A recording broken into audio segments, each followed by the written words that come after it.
Frank, so I guess we'll open with what we were actually just talking about a few minutes ago, and we talked about this off air a little bit. And first, would like to welcome everybody to the first ever the Adaptable Business series that Clinical Athlete is hosting, and this is based on the feedback that we got from the community. We launched a first initiative a couple of days ago with putting Jared Maynard's pain science course out to the public for free, and we've already had over 1,000 people enroll in that course, which is pretty awesome. And so hopefully that's helpful. It's still up for free. Just go to the Clinical Athlete Instagram or check your email, and you can take the course and use the code community. But a lot of the other feedback that we've gotten from the community is from professionals who their lives have been flipped upside down based on the current circumstances, and it's happened very, very fast. And so they're looking for ways to transition their previous model, literally the model that people were using 2 weeks ago to run their businesses, and transitioning into something that's innovative, creative, agile, and help to keep them afloat in the short term, but maybe even better, give them some longer term strategies that allow them to be more flexible in the future, even when some of this stuff starts to normalize.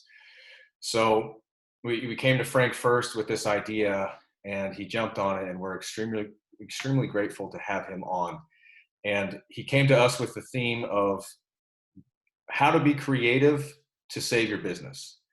And as we were talking a little bit offline, planning this thing, Frank mentioned how this has happened so quickly, and so clinicians are saying, okay, online stuff or innovative solutions. Well, what platform do I use?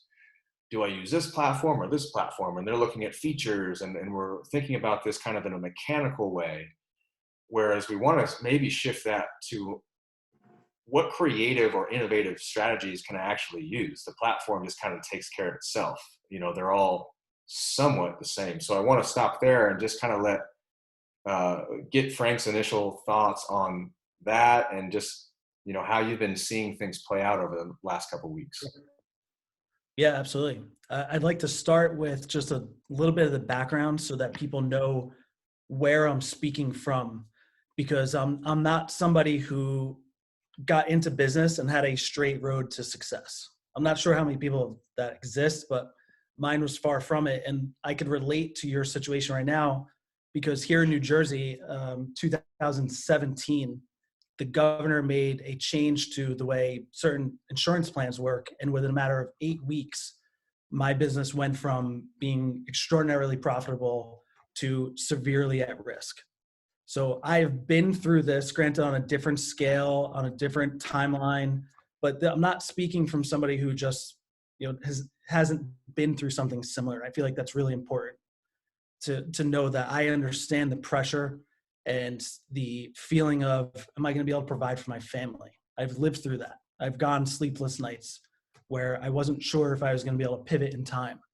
And ultimately, it was those experiences that led me out of the brick and mortar space, sold that company to pivot to something that I always had full control over. And that's what I have with Counterstrike. Counterstrike is a fully online platform that caters very specifically to the needs of combat athletes, because that's the niche I care very deeply about. And my main concern for our population, our PTs right now, is just as you said, we're so obsessed with the mechanics. You have to. If you don't know how to do it, we do need to spend some time on that. But my concern is that what's going to happen is there's going to be a short-term bridge that gets built by just simply going online, where your existing clients are going to give you the chance. They're going to say, okay, I'll stick with you. I know your world just got turned upside down too. I'll ride this out with you. But in about 2 weeks, 4 weeks time, they're going to ask themselves, is this worth it? Is it helping me? Is this making a difference in my life? And from the bits and pieces that I see on social media and also some conversations I've had, I'm not confident that that's the way most people are going. So what we have to do is really put ourselves into this new reality of where our clients are and think about what problems they're experiencing and adapt and evolve the product. So we cannot simply just go and do the treatments that we were doing online and try to do them in person. That would be serving you, not the client. And if your product is you just watching somebody do bridges and saying, okay, do 10 of those and 10 of these, that's something that you built for yourself to maintain your business afloat, instead of putting yourself in the position of the client and saying, what should I do? What should I do to serve them? And I'll give you just one last example. I'll break and see if you guys have any questions or if anybody in the audience has questions. Counter-Strike itself, I pivoted hard last week. So I'm already a fully online business. There's no in-person at all. But the needs of my clients changed drastically within a 24-hour period of time. So think about, my main product went from preparing fighters for fights. That's what we do. And then it moved towards, I need to help people through a quarantine. And we pivoted every single resource around that. So instead of periodized programs that are designed to have somebody peak on a fight night, we moved towards 2-a-day full body workouts, either with just body weight and band, body weight and band plus 1 dumbbell. We adapted our mindset and psychological aspects of the training to be more about coping than aspirational. So a fully online digital business, I had to change everything in 48 hours, and we did. And I'm lucky to have a team behind me that helped do that. And our clients appreciated it to the point where we haven't lost a single client. In fact, we've actually gained one since, because we pivoted in serving so deeply the needs of our population right now. What do you think the first action item is, Frank? Is it simply having a conversation with your clients who maybe just don't even know that another option exists? Because I know personally, I've also lost, my clinic is shut down here in California, as is, all non-essential businesses. And a lot of my clients just didn't know that anything online was an option.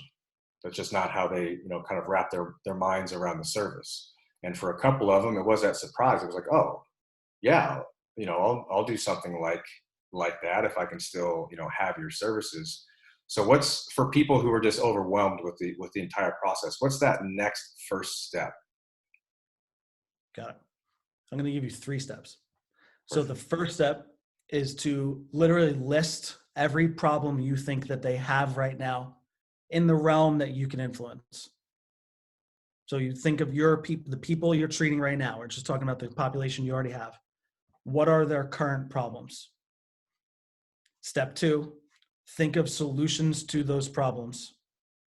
Step 3, how can you offer them a product that provides those solutions? Problems, solutions, products. And if you go through that exercise and actually help get them involved in that process, they'll tell you what they want. And, so for example, with me, with Counter-Strike, I realized that they needed structure and routine. And this is not something we normally provide. So we pivoted the app and built in habit tracking with things like, what time they're going to go to bed and what time they're going to wake up. And with any of the platforms that are being discussed, True Coach, all of them, there's a way to build in a simple feature like habit tracking that requires no new credential. It requires no new education. I'm not claiming I'm a sports psychologist, but that simple little tweak of saying, hey, listen, these are really uncertain times. I can imagine that in addition to your rehab related stuff, there's these problems. I'd really like to help you with that. And I believe that I have a solution if you'd like to just learn more about how I can help you digitally, not only with continuing your knee pain, but perhaps getting you exercising during this crazy time, making sure you're eating healthy, sleeping regimen, whatever it is that you think is in your skill set to intervene upon. But we need to expand outside of just resolving pain in this short period of time. That was actually going to be a follow-up question. I don't want to jump ahead, but a lot of the rebuttals that I'm seeing online in the PT space, lots of healthcare professionals, chiropractic, massage therapists, for example, any professional that has their business has kind of relied on services that require contact, literal contact in this case, but different manual therapy techniques or modalities, things like that. And those people feel stuck. I don't want this to become a conversation of that versus something else, because that's the reality is if you can't see somebody in person, you can't do that stuff, period. So for those people who seem stuck now, is it about kind of shifting a mindset now to kind of what you say? Okay, what other problems? Now I can't try to solve problems with my manual skills per se as a clinician, but I can try to solve problems in other ways. Right. So I think there's a twofold answer. The first part is, how can we get creative and replicate the same stimulus? So is it simply buying a foam roller pack? I'm going to buy you, if that's the ideology that the person treats in, and that's what the client is used to, can I buy them a lacrosse ball and a foam roller? And what I'm going to teach you is how to do these things at length to replicate some of the stimulus that we actually had together. They're going to give you the chance. They're going to realize this is a patch to get you through that next in-person session. The second is evolving to the next layer of skill set, and does open up the philosophical debate of believing that your education is your most powerful tool. And it's not to say not to do manual therapy or not, because that's not where we're going with this. But a lot of the clinicians that are struggling, in my opinion, are the ones that their belief system is anchored in that the only value they have is their hands. So then they have to face the reality that they are the value. The relationship with them is the value. And that the client likely just cares most about this first pillar, maintaining the relationship. And then if you could bring yourself to evolve your belief pattern to know that the words you use is an intervention, that movement is an intervention, that you could teach people mobility and teach people to do things in new and innovative ways, that those are interventions that are absolutely in your scope of practice, even if you were identifying as a manual therapist prior. I just want to jump in here real quick. Sorry. I just want to kind of reiterate what Frank's talking about here with my business. One of the first things I had to do with strength athletes, we had all of our meets canceled.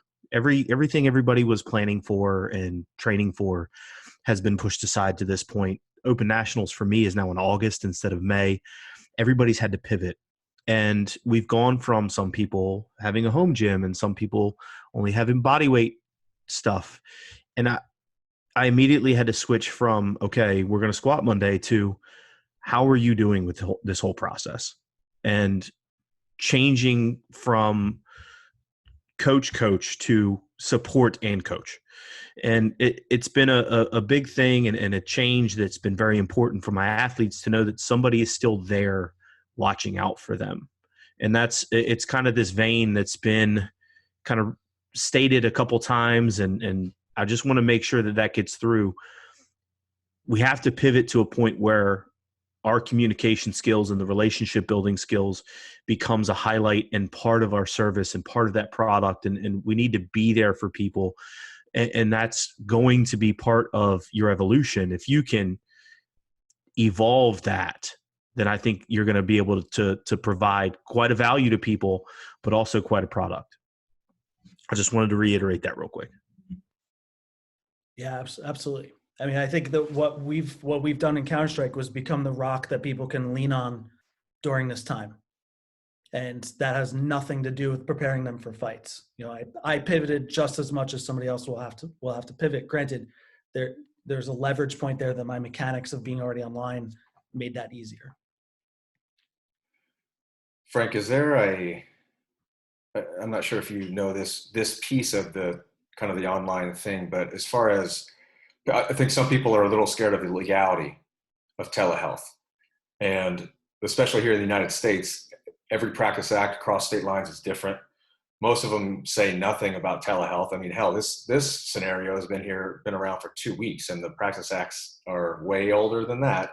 We've been complaining about that model being updated for years now, and let alone the last couple of weeks. So do you have any thoughts on the legality piece, and what to, even if you're going to consult a administrative attorney or something like that, what questions to ask them, what questions to ask yourself, any logistical considerations with that? Yeah. So what I would say is my opinion is that having conversations around certain topics does not violate your practice act unless you cross a certain line and you start proclaiming that it is an intervention on an ICD-10 code. So if you start saying that we're going to build you meal plans to help with something that's going on in their body, you are now crossing the line. If you simply start saying, "Hey, no, it's really difficult nowadays to be more consistent with your food. You know, are you eating healthy? Do you want to start having conversations about like what's healthy food or not?" That's a normal conversation that would have happened if you were standing next to them on a plinth, stretching them, or between rest breaks on from working out. So my advice from a practice act standpoint of the ancillary services is make an effort to move into those conversations, but just be mindful of not trying to replicate. You're not a psychologist, you're not a nutritionist. That doesn't prohibit you though from having deep conversation around the habits of those topics. From a straight physical therapy perspective, which may be more of what your question was asking, there's lots of unknowns, and the answer I'm going to give, just because it's the reality, because when I first started this process, I spent many thousands of dollars on lawyers trying to help me decipher, and the reality is they couldn't decipher. We are in the unknown, and there's a risk profile, and you have to take the risk profile that matches with what you have internally. It's no different than the stock market or some other investment. You're going to assess your risk profile and then take an action in line with that. So if you're very concerned about that, you need to then absolutely make sure you're staying inside your state boundaries and checking off the boxes that we know are known. And that is, and I know if people are throwing in different wrinkles like, well, can I bill insurance? And then that's a whole nother conversation. And then we're probably getting into you need to talk to your board, you need to talk to the third-party payers. That's a different conversation potentially. Yes, very different. Yeah. But if you're doing these services out of network, I've invested in lawyers and they've all looked into it. It's been the same thing. It's like what makes it difficult is there's not a whole lot of things that are very clear about what we can do, but there's also not anything that's very clear about what we shouldn't do. There's not really a boundary there to be crossed. And so I think for me, it's what Frank has described as it's a risk appraisal, and being,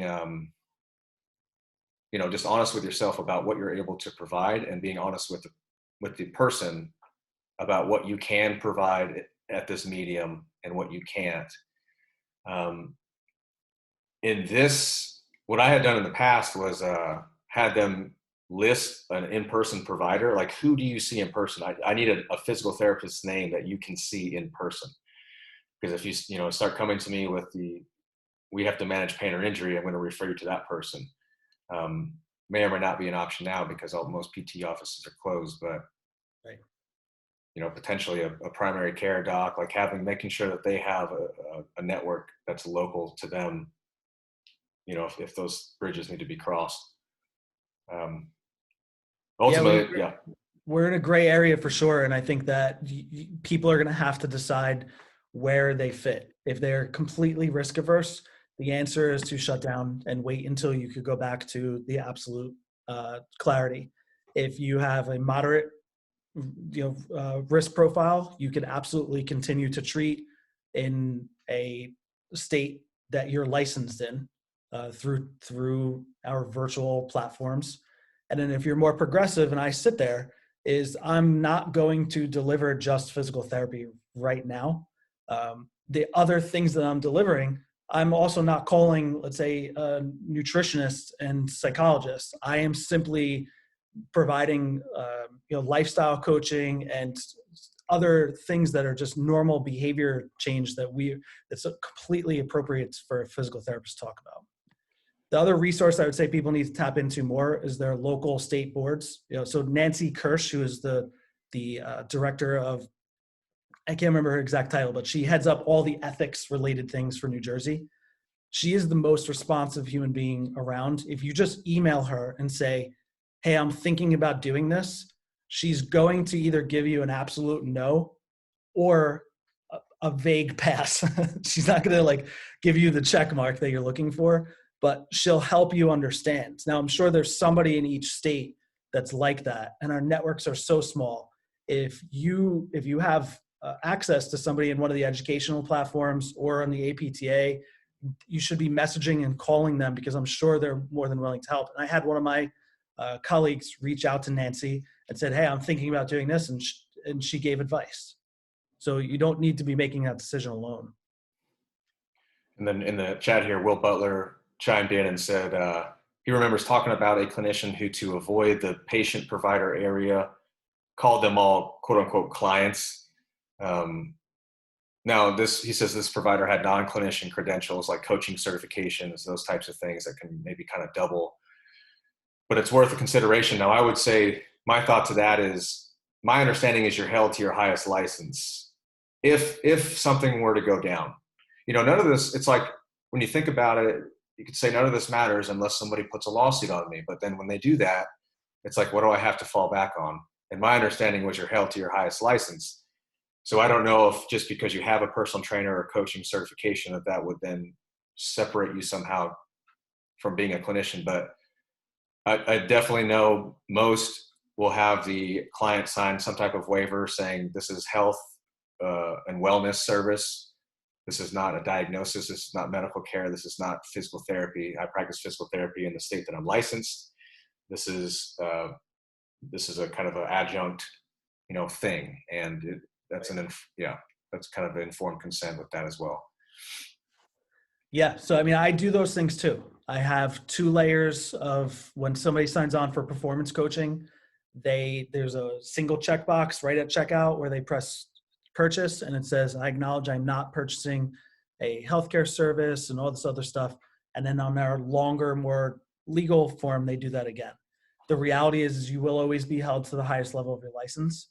The argument becomes, if you are operating in a state in which you're licensed, I would argue that having generic conversations around these topics is not violating your Practice Act. So you would only be not covered by your HPSO in my interpretation of it, which I'm not a lawyer, but if you are actually violating your state Practice Act, which is technically no different than the rules and regulations you're held to in person. Because right now you can make the argument that there's no other way to deliver care. Yeah. So, and then with that, Jake says, are you only cash-based, or do you have any guidance regarding insurance companies that might reimburse for services? Trying to keep my job right now. That's what he says. And Jake, just touching on what we talked about earlier with the insurance, things are changing almost on a daily basis with what they're allowing. That has to be a conversation with the third-party payer. So with each state, that's going to be different as well. So, we're all 4 in different states, all 5 of us in different states. You're in a different state. You have to check with those third-party payers to see what they're going to reimburse and what they're not going to reimburse. Now, I will say also, if you're looking to bill insurance, then you're going to want to make sure that the platforms that you're using are HIPAA compliant, because you're a covered, quote unquote, covered entity when it comes to HIPAA compliance. And so then using softwares like Zoom or Skype, maybe not the best idea, versus something like PhysiTrack, which Frank might talk about as far as platforms, or something like DoxyMe or PT Everywhere, these platforms that have built-in telehealth. But yeah, and so you say we've been in constant contact with them every day. That's the best you can do. It's yeah, that's my thought. So I'm an extremist, and the reason I'm going to just acknowledge that before I answer this, when the health insurance cut came in New Jersey, we had payroll literally in the millions, and I'm not formally business trained. My business partner then was also a PT, so we had 2 PTs with like $1 million payroll, and an 8-week notice. And then from that point forward, I said, I will never not be in control of my life again, because I had thought I was in control. I already owned a business, and I thought I had escaped the medical system because I was 100% direct access. But the reality is that I didn't sleep for weeks. I wondered if I was going to be able to provide my kids with the lifestyle that they got used to. I wonder if I was going to have to sell my house. And I swore that I would never be under anyone else's control ever again. And to a large extent, I think a lot of you are going to come out of this feeling the same way. And my opinion is that you need to take this opportunity to pivot hard to cash. And the reason why so many people don't succeed in cash is because your product is not worth paying for. And I'm sorry if that offends anybody, but if you have something that's actually life-changing and something that people like really depend on and need and feel of value to their life, they're not going to cut it out regardless of their personal financial situation, unless it's a very, very severe situation. So by pivoting to cash, it puts the pressure on you to create something that's meaningful enough and impactful enough to actually get somebody to pay something. Because it doesn't matter if the guy down the block sells it for $20. If you're still in his category, you are only like, you're not exponentiating your product or your service, what you're doing. You're just getting marginally better than somebody else who's shitty. So you can't just be better than a mill, because mills are garbage. You can't go from that to being better. You have to be in a completely different class. Counter-Strike doesn't get asked any comparisons, because the way it presents and what I built is not in comparison to any of the shitty insurance-based services anymore. So my personal bias here is take this as an opportunity to get out of insurance-based care. Jeff asks an interesting question related. Frank, do you provide super bills to people if they want to try to reimburse those services to insurance? I personally do not, because I want no correlation between my worth and insurance companies' assessments of my worth. It's an interesting question now, because I would say maybe 10% when my clinic was still open, I would say maybe 10% of my patients request a super bill, because I'm completely out of network as well. And out of network doesn't mean cash-based. Out of network, technically you're still contracted with insurance companies with their out of network benefits. So I'm a step beyond that, all cash. I'm completely separated from that. But people would still ask, can I get an invoice with the codes, and then I can submit to my insurance company? But that was for in-person services. Now I've closed my doors about a week ago, and haven't actually thought about providing a super bill for that. I wouldn't have a problem with it. I would put the same codes that are appropriate, but I would just tell the person, if that insurance company hasn't caught up with the scenario and they're not going to see a telehealth visit in state as something that they're going to reimburse for, then they may not reimburse for it. So I always tell my people that I won't give you the super bill, but I can't guarantee reimbursement. That's completely out of my hands. I would just double down on that statement in this scenario.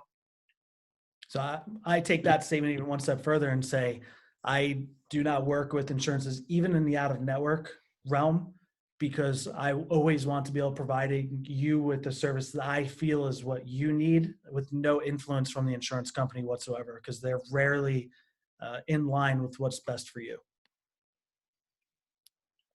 Lauren's got a question here about insurance for the provider, clinician, coach, and maybe this is a question to the entire group.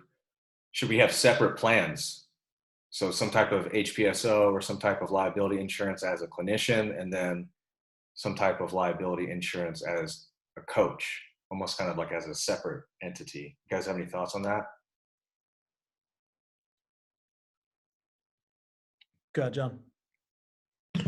No, I was just clearing it out. Oh, I thought it was like your cue to me to not answer. No. Go ahead. So I carry two. So I have one as a physical therapist, and I have another one from a different company that's a straight trainer policy, specifically an online trainer policy.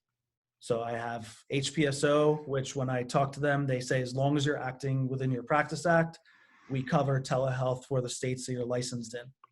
And then I have my trainer license.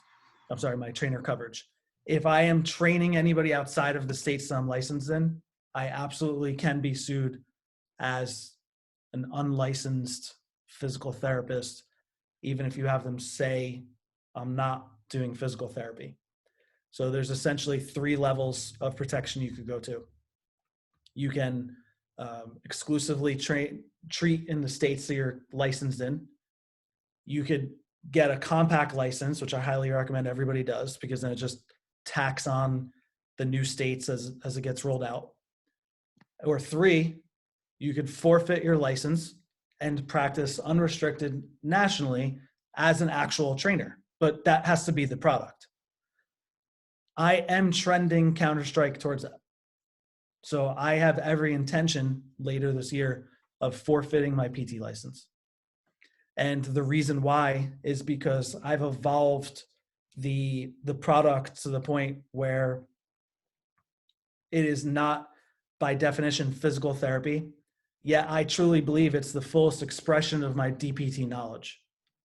And the good part of fitness encroaching into our space and there being movement correction, corrective exercises, and all of these other things that fitness professionals really took ownership of, is that I truly feel I could do the absolute same job that I'm doing now, but with slight tweaks and workarounds, so that I could do my product nationally and grow a massive product base.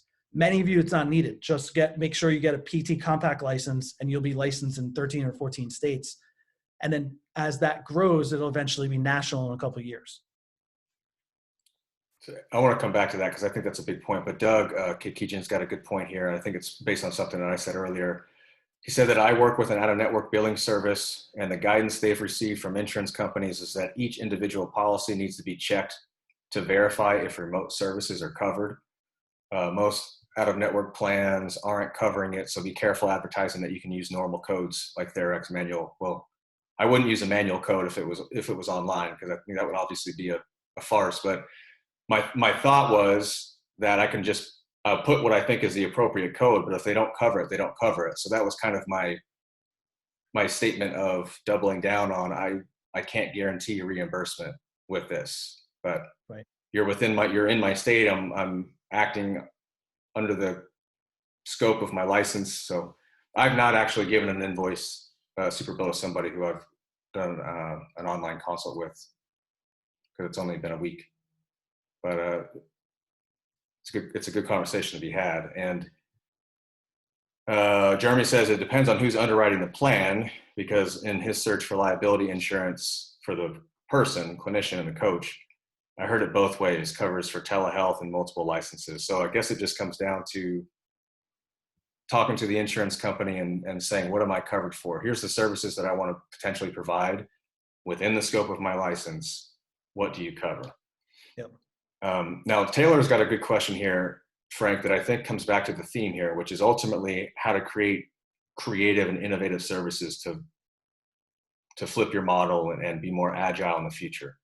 And so Taylor asks, it's good and well if your ideal clients can afford to pay cash.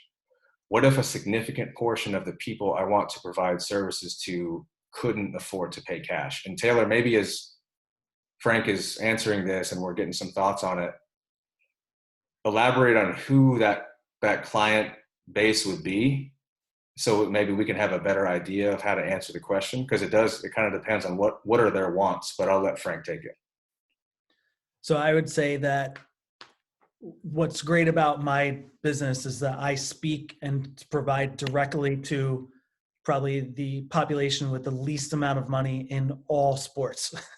So fighters get paid at the professional level $10,000, $15,000 a fight at the UFC level. They're so broke.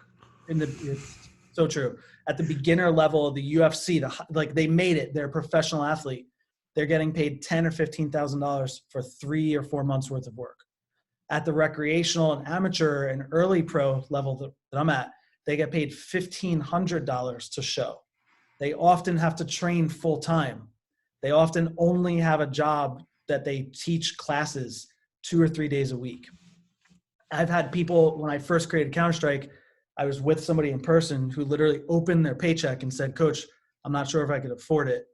And then he ultimately signed up 2 weeks later because the value that I was providing was so exponentially worth it. So there was nowhere else for them to get the combination of services that I put together. And keep in mind, it was all me. It was just me and habits and strength training and corrective exercises and mobility. I didn't do anything that any of you can't do. All of you tomorrow could help people eat a little healthier. You could prescribe some cardiovascular exercise. You could prescribe some basic lifting, and you could develop habits that you think will change their life. That's essentially what I did, reverse engineered for the needs of my population. And we have people paying, and it's the value that's the issue. If they're not willing to pay, the value needs to change. Taylor expounds on that, and she says it's high school kids. High school kids are the demographic that she's talking about. Post-op high school kids go after the parents. Yeah, I mean, they're the decision maker. So the kid isn't deciding not to pay or not or to continue. It's the parent. So the parent needs to see the value in that's how we build value is by speaking to problems and aspirations. And I could go into that a little bit if you guys think you would like me to, because I think this is how you create a creative product, is by looking at the landscape from the problems through aspiration. I'll just go through that. So there's deep. Go ahead, John. No, I think you should, because we have another question here. How best do you define value then from a performance background? What defines a truly elite coach? I think we're going to answer a couple questions here if you define how to do this sort of thing and how to really show value to people. So go ahead. So when you can identify what people really care about, and there's deep internal psychological problems like depression, body image, anxiety, self-worth. Those are things that only we can know and we feel, right? So that's at the bottom. Then there's these obvious external problems, and that might be an injury, that might be pain, that might be movement limitations, that might be stiffness, those type of things. Then there's peripheral problems. Peripheral problems are really outcomes of the external problems. The peripheral problems are like can't train, or can't, in my world, can't get their next belt, can't fight. It's not really the problem. It's an outcome of the problem. The injury is the problem, but the outcome is also viewed as an issue, as a problem. Then we have on the positive side, everybody has a goal in mind. Goals are short-term, highly attainable things, like something you could do in the next 10 months. Run a mile, run a 5K, run a marathon, lose 10 pounds, lift a certain amount of weight, compete in a sport. These are goals. Aspirations are things that are attainable but take tremendous consistency and a duration of time. So for a beginner runner, an aspiration might be running a marathon, or it might be competing in a certain tournament as a weightlifter. And then we have moonshots. Moonshots are that thing that like you would never even tell anybody you're dreaming about, but maybe I could win. Maybe I could compete in an amateur tournament and win. Maybe I can make it to the UFC. That's a moonshot. Counter-Strike speaks to all of the problems and the goals, the aspirations, and the moonshots. So when you could take a step back and you have the psychographic profile to understand all 6 of those layers, and then you very calculatedly reverse engineer the solutions to what they need, which is individual to your specific niche and your people, then figure out a way to package that, and that becomes your product. Again, with the mainstay being your DPT knowledge and whatever it is that you feel like your specialty is, that's when you create value. Nick, I think that answers your questions about essentially how to put yourself in the forefront, how to kind of rise to the top.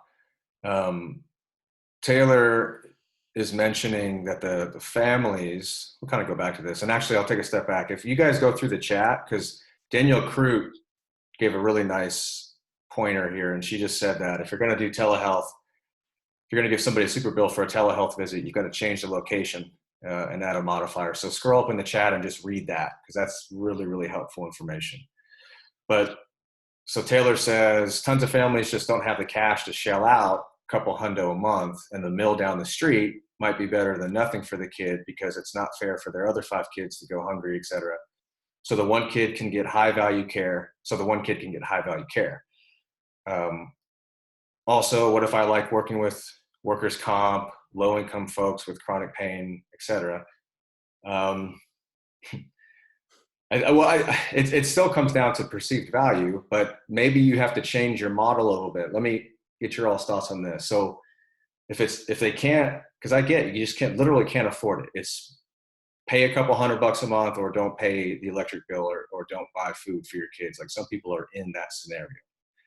Now, if you're talking about post-op, they're going to be paying a lot of medical bills, and hopefully insurance covers some of that. But maybe you've got to change the model to shorter consults that are less expensive. I'm even saying to the extreme of 15-minute phone calls for $25 a pop that they do once a week or something like that, or twice a week, where it saves maybe they see you for half an hour or for an hour just to like formulate the initial plan, make sure everything looks good, like this, if it's post-op, all that, establish a baseline. But then it's short consults that are a lot cheaper, but it steers the ship. It continues to steer the ship in a positive direction, so that then when they can come back and then see you for more expensive, longer session, there's still progress that have been made. So you might just have to kind of flip and manipulate like the time variables and to help with cost. I want to jump in on that real quick too, if you don't mind, Frank. I don't want to cut you off there, but when I was working in the clinic, we looked at the average copay being between anywhere in our area between $25 and $50. And if you're going to ask a kid kind of in the same situation to come into the clinic 2 to 3 times a week, you're still talking about shelling out a few $100s every month. Now, if they can only come in once a week, I personally feel as though I can provide better care online than that mill down the street for the same price, seeing a kid once a week online. I'm confident that I'm able to do that. And because I'm doing it from the comfort of my own home and don't have overhead of a clinic rent and all the other things, that I could probably be very, very competitive price point wise there. And that's kind of the thing that's difficult for a lot of people to conceptualize when it comes to being competitive in this kind of market. I can provide better care sitting at home at the desk that I'm at right now for a price that is going to compete and probably be cheaper than paying your copay once a week to come in to a clinic and be put on a bike and led through exercises and, thrown on heat in a half an hour. It does put the onus a little bit more on the patient. It does. And, we're talking about high school kids.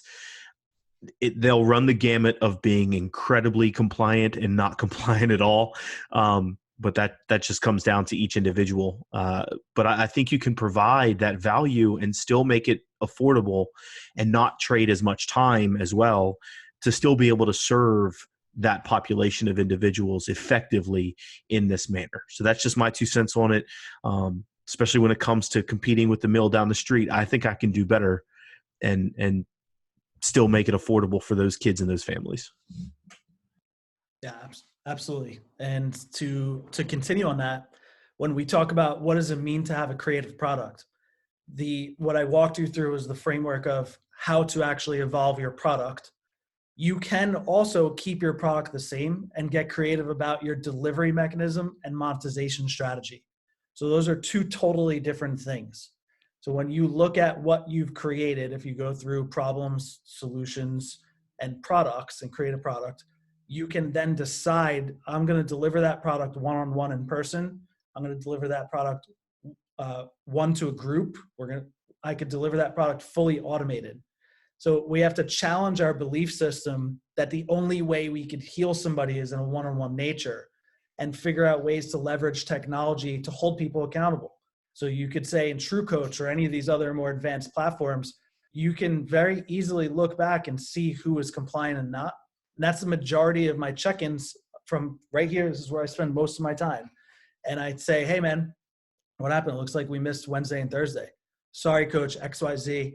All right, well, listen, you told me you have this goal. Is that still important to you?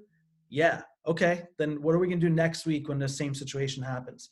That's your coaching intervention, is now just compliance with the maybe more automated program that you've created or digital program that you've created that helps you either give a completely different delivery mechanism or a monetization strategy, such as a readily available template that you truly believe in. Yes, it's not going to be as good as customized. I get that. But if they can't afford anything else, then that's the best you can do with what you're working with. And maybe that's $50 a month or $100 a month or less than that. And like John said, that's still going to be better than going to the mill down the block. You can also use payment plans. So a lot of times that lump sum is just a hard hit. And this is to Taylor and to anybody too. Like, let's say it's $100 a month or $200 a month, whatever it is. You can set up payment plans. You can do that in an automated way via different platforms like PayPal or whatever. But where it automatically takes out $25 a week, and it's a less drastic hit than that lump sum. So a lot of people will go for that, and no interest payment plan. Just you can break it up.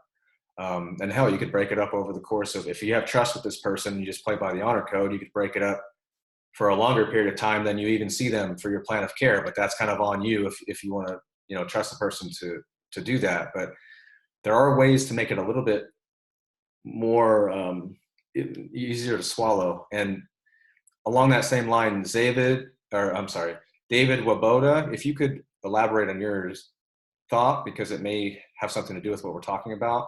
He says some other professionals use a sliding scale of payment so that people with less means can still be helped. Can you maybe expand on what you mean by a sliding scale? It could be something that, like I'm talking about, even if you don't do a payment plan in equal increments, you could have them pay 60% up front and then break up the last 40% over the course of 3 or 4 weeks or however long that you want to do that. And that can be a really, really helpful way, even if it's just for them, kind of a psychological thing. So it's not as big of a hit up front. And it can create buy-in. If if the payments are coming incrementally all the time, they kind of have that mental notion of, oh, I just made another payment. Like I need to stay on this thing. Like I'm invested in this now. Whereas if they pay a lump sum in the very, very beginning, 3 weeks later, mentally, they're kind of removed from that payment. And it can almost be like, kind of a disconnect with your care, but they, sometimes that psychological game can play into your favor that way. Hannah asks, this is a good one, I think, for the theme. Frank, what would you say is the biggest challenge you face in regards to telehealth, the online scene? And what is the mindset that's helped most when faced with such an issue? I think the biggest one is the belief that what you are doing can help. So a lot of times when you're in the stage one of this process of learning it yourself, there's a limited belief that what you're doing digitally can actually make a difference. And then somebody's going to message you and be like, oh my God, I can't believe my knee's so much better. And you're like, oh shit, this works. And we all go through that. I'm sure John relates to that moment. A lot of my clients, I've helped Chris and Khan create the ACL Academy. ACL Academy is fully online coaching for people post-op ACL because so few clients have access to a physical therapist who actually knows how to progress through that middle stage and return to sport. And when we were first going through this, you could tell there was this like lack of belief, but just trust. Okay, I'm going to try it. And then what ended up happening was when the first client messaged back and said, this made a huge difference, it then reinforces the belief that not having your hands or direct supervision is enough to change lives, like literally change lives. And as that starts to get reinforced, the confidence that you have in the clinic right now will come back, and then you'll start carrying yourself differently. And the way you start carrying yourself differently, people will start trusting the process more. They'll become more compliant. And just the trickle down of belief in yourself is really what I would say is the mindset there. The biggest challenge is getting creative about how to replicate things that you're used to doing in person. So I remember a straight telehealth eval that I did very early on. I wanted to test their MCL, and I just had them like go into a lunge and, just push down on the outside of their knee. And I'm like, trying to get creative how to do, let's say, selective tissue testing. And what gave me the confidence to be able to do that was that the research on selective tissue testing sucks to start off with.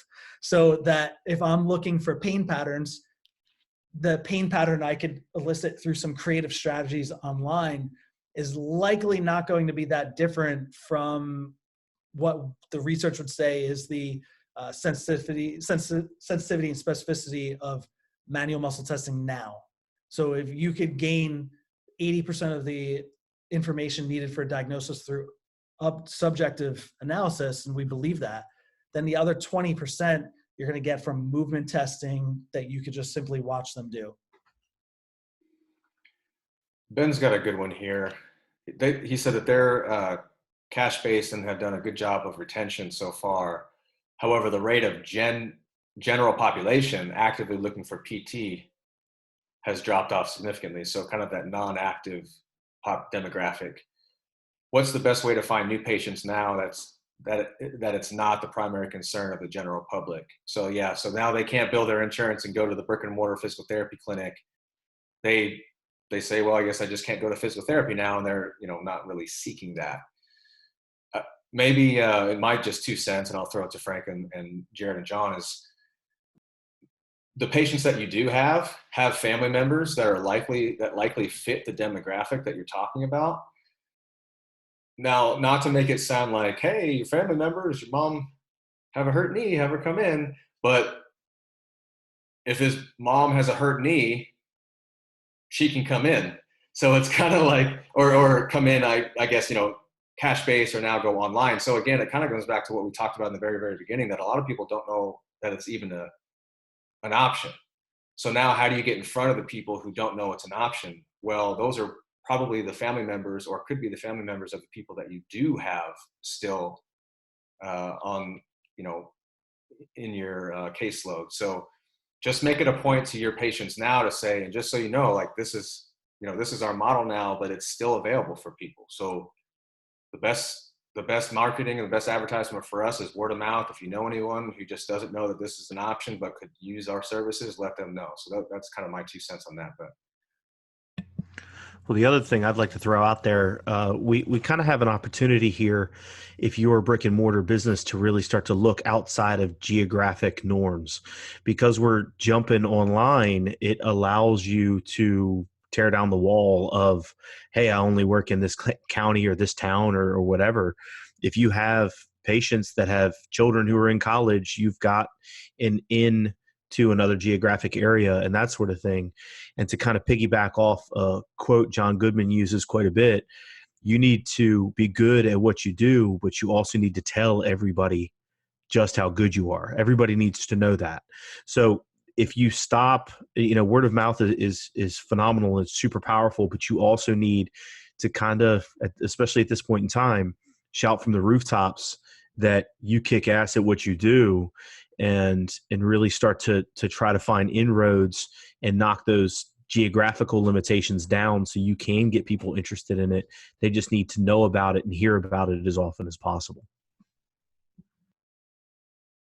Yeah, I would second. Word of mouth is always going to be your most powerful way. And I'm always amazed by how many PTs don't do it. So as soon as I start when a PT reaches out to me and says, what's the best marketing strategy? So I start Facebook ads, say, do you have a standardized process that actively get recruits as many word of mouth referrals as possible? And the answer is almost always no. They're like, oh, I feel weird about that. You feel weird about helping people then. So the conversation you have to practice is, so it'd be like, hey, Quinn, man, can I fill you in on what's going on behind the scenes here? Like, obviously everybody's business has been affected. And with me going online, trying to look at the best way possible, other people who may not have taken the action to physically go to a clinic could actually access my expertise now. And you know how passionate I am about what I do, and I could really use some help. Do you know of anybody who you think that could benefit from my services? Pause, wait for them to answer, And they're most likely going to think like, my neighbor actually was telling me that his back was killing him. Like, oh, I would love that introduction. You could give him my cell, you could give him my email, whatever it is, your strategy, like your logistics. But when you come from a place of truly mission-oriented business, it gives you the privilege of being unapologetic about your sales process, because the work that I put into Counter-Strike to make sure it changes their life, I have no qualms about selling it, because as soon as they buy, I'm going to over deliver on whatever they thought they were getting. And because of that, I could be aggressive about the way I sell, because I know internally it's a great product. A lot of times when we're rooted to the insurance world, we don't have that. So kind of a long-winded answer there. I'm going to give you one more part just because it relates to the creative product side of things. A creative product is best built when it's with one very specific niche in mind. It is hard to be creative for the world. It's hard to be creative for the general pop. It is possible. There are people who've done it. But the most creative products are like Golf Forever. Golf Forever is a very specific brand that if you're a golfer and you've had chronic back pain, you interact with their marketing material like, holy shit, this was made for me. This was for me. John's clients, when they meet John, they know it was built for them. When an amateur or an early pro fighter interacts with Counter-Strike's marketing materials or just Instagram page, they know it was built for them. And it's like a hack. It's like a shortcut to effective marketing, because instead of trying to say, I help active people stay active. No one identifies as active. That's not in their identity. Walking down the street, if they see a sign that says active people 25% off, they're going to walk past it. If it says CrossFit athletes 25% off at whatever store, they're going to walk in because they identify as a CrossFitter. So the way to get new people now is to commit to a niche that you're wildly passionate about, that you could see yourself serving for the next 1 to 3, 3 to 5 years.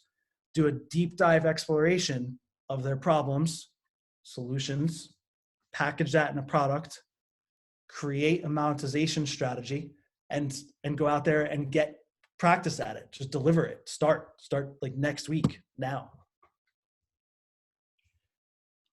Andrew has a good question, kind of bringing it back home to the basics.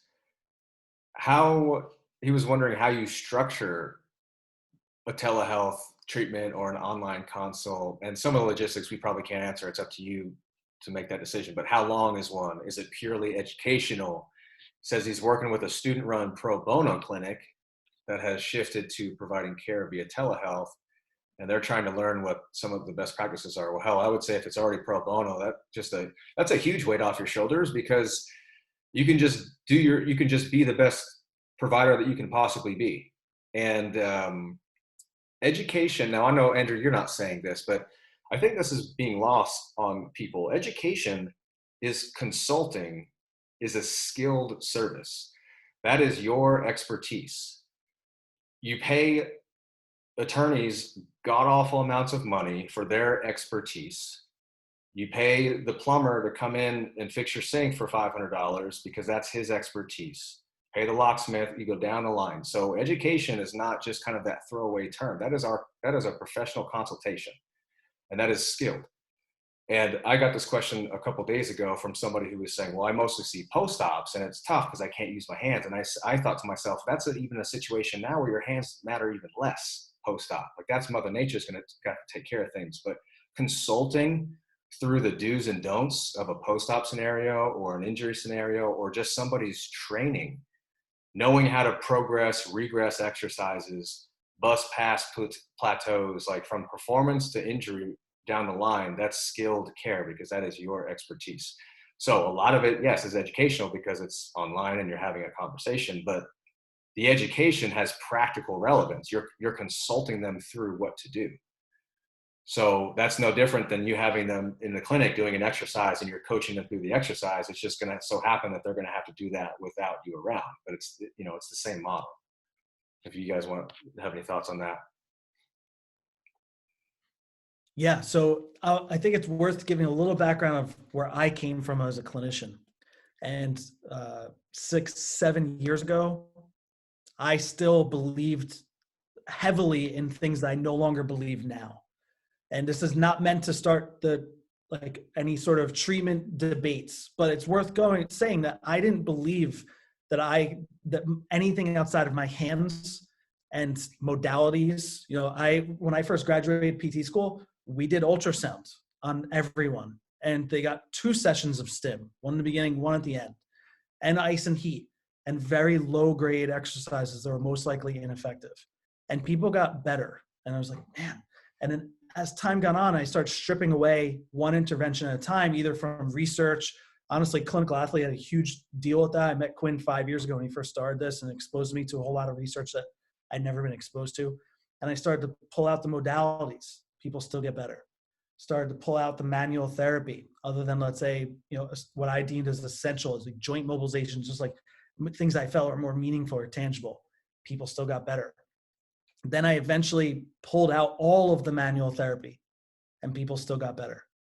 And it's not to say that there's not a place for manual therapy. I think that there's always going to be a place, and there's really great benefits to having, short-term neurological changes, which is what I believe the research is pointing at us as to what happens. And then potentially following that with exercise might have a nice effect. But the reality is that the real challenge here is believing that your full skill set can be actualized from purely education and programming.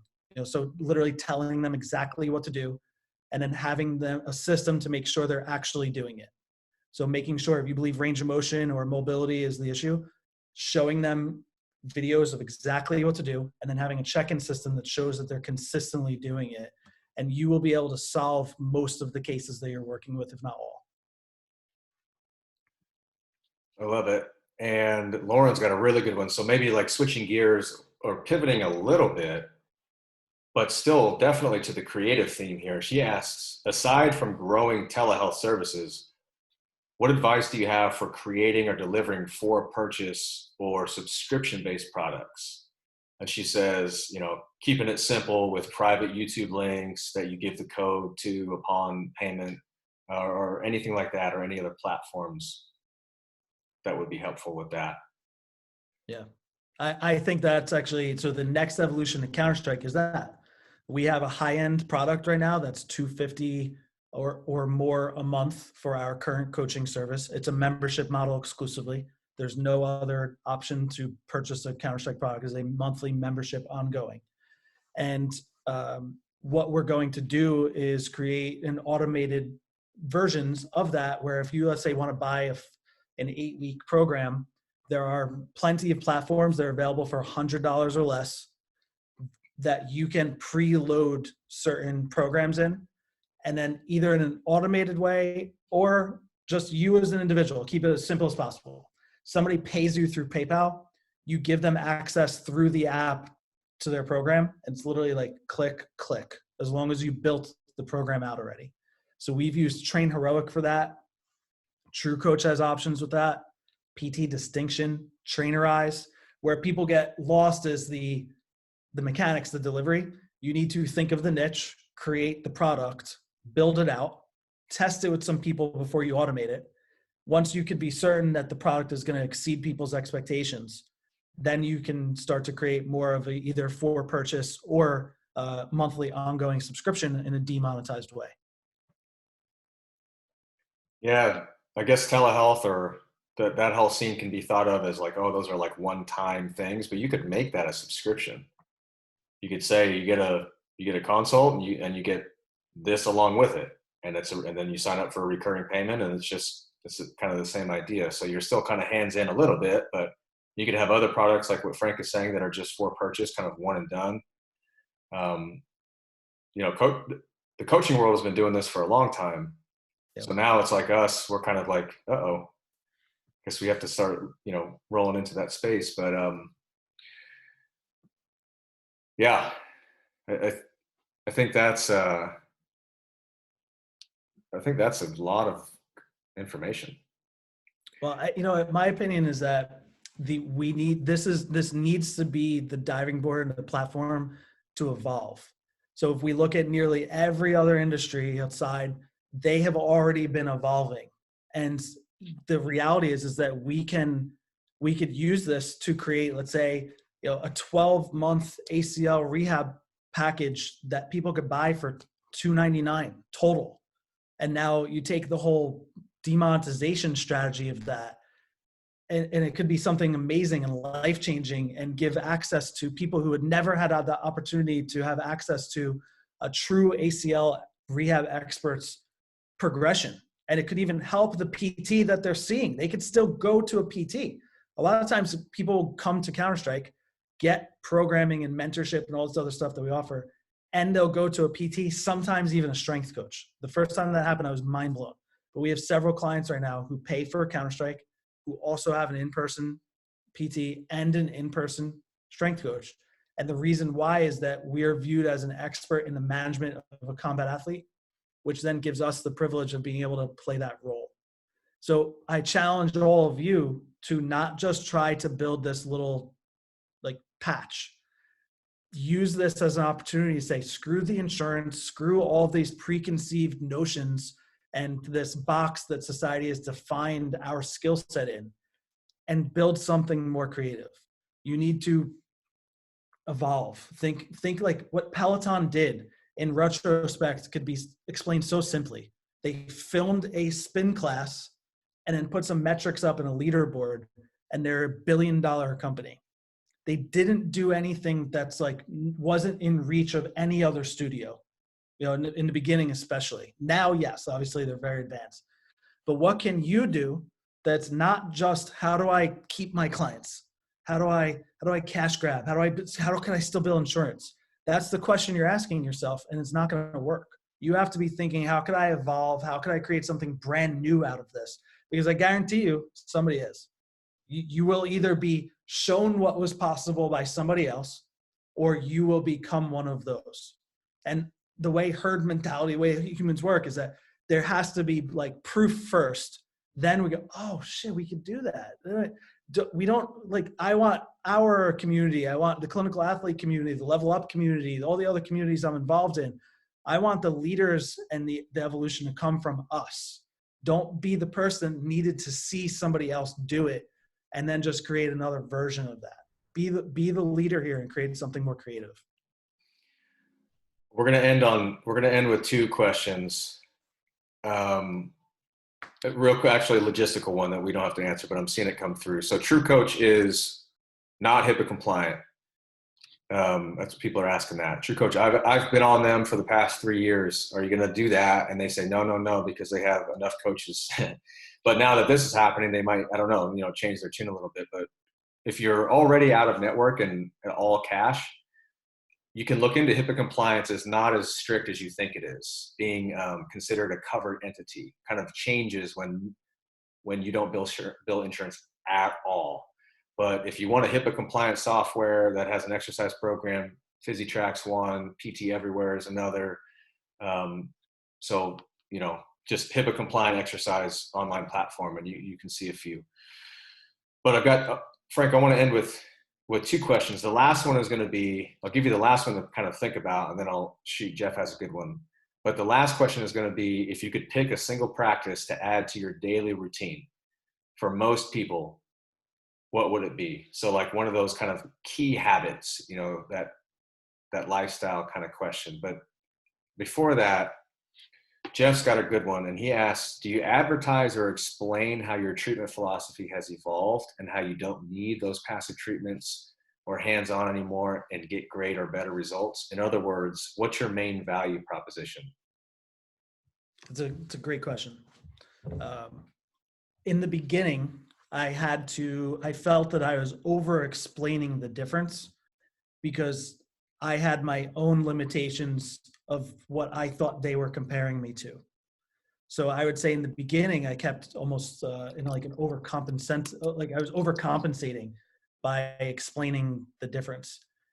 In my opinion now, what you need to do is just speak to who they will become by interacting with your product.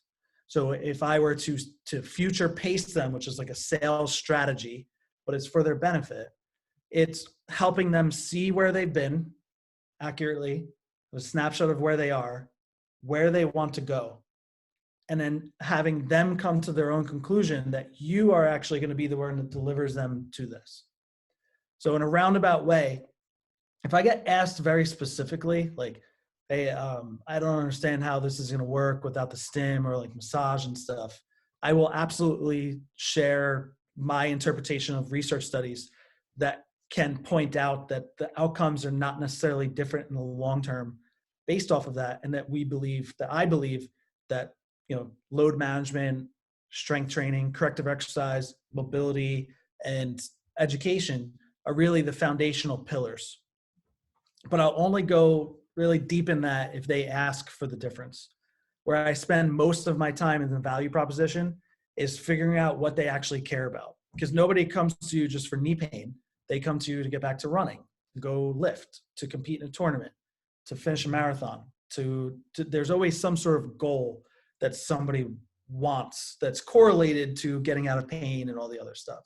So I want to latch onto that and know that I am going to obsessively work on them getting there. I'm going to reference it all the time, all the time. We're one step closer to that marathon, and they just got full knee extension. You're one step closer. I think that's a good point, is you don't have to vomit everything right off the jump and just like anticipate, all the questions that they might ask in the future and just like spew your entire sales pitch, like all of it that you've ever thought of. You can just kind of take it, like listen to them, listen to what they really care about. And then you can respond to that. If it happens to be a little bit of that kind of elevator pitch and then, really giving them your mission, then so be it. But it doesn't have to be if they're not like seeking that. A lot of times they're bought in, they just need a little bit of a nudge. So I think that's a really, really good point. So we'll end on that last question, and it's from our buddy Will Butler. Frank, if you could pick a single practice to add to a daily routine for most people, what would it be? Now, is this question, do you think, from the PTs? Like, what should PTs be doing? Let's make it more general. Okay. I think reading is the single most important habit because it does a couple of different things. One, it expands what your belief pattern can be. So specifically, we'll say like, in this business, reimagining your business, I believe you need to read things that are outside of your locus of expertise. So you need to read things like Seth Godin's Purple Cow. These are books that are designed to just try to, you need to read books like Monster Loyalty, which This dude sent me a Lady Gaga book, and I was so confused. I opened it up in the mail, and I'm like, Monster Loyalty? Who would send me a Lady Gaga book? And it was a game changer. Like, it really was. I didn't mean to cut you off, Frank, but what he's saying is so true. Reading stuff that's outside of where you would typically be, and being able to kind of change your perspective of what your expectations are when it comes to this realm it's mind blowing. You can read things like Extreme Ownership and those sorts of books, but like things like Monster Loyalty completely flipped my brain upside down and really opened up my ability to think outside of the box when it came to a lot of this business stuff. So go ahead and finish, Frank. Sorry. Yeah, that's a great example, and I do recommend that book because it's a fascinating take on business and customer loyalty.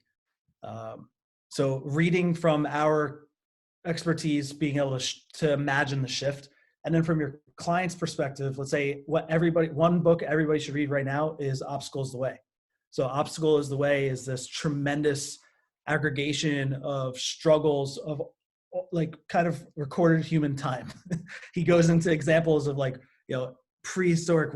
Wow. We did not plan this, by the way. All right, Quinn, I'm going to name a book and I'm hopefully it's going to be on your desk. Don't drop the ball, Quinn. Quinn Hanock's Guide to Strength Training. What was that? What was your book? I figured it might be on your desk. Well, now. So, but in all seriousness, reading when we feel like this is so, the experience that we're all going through as society feels uniquely us, it's not. And when you read specifically historic books or books that relate history to what we're going through, it gives you the consciousness to be able to see the perspective a little bit differently. And the book Obstacle is the Way is absolutely, the book that every person who sees this should go to Amazon and just buy it right now if you don't have it.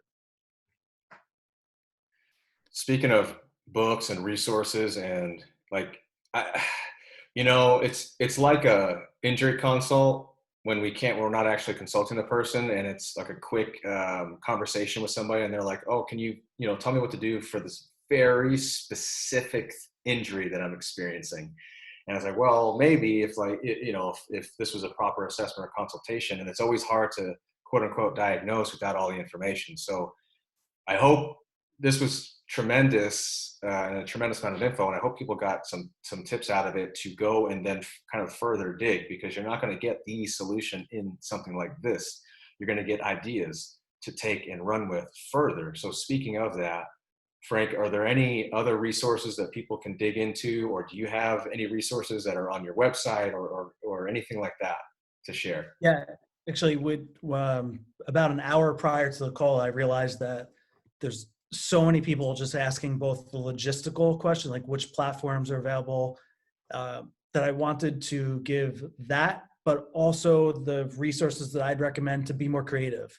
So for example, Purple Cow is a quick read. You don't have to read all these books. You could like Google them and then see book summaries or discussions about it. You could listen to them.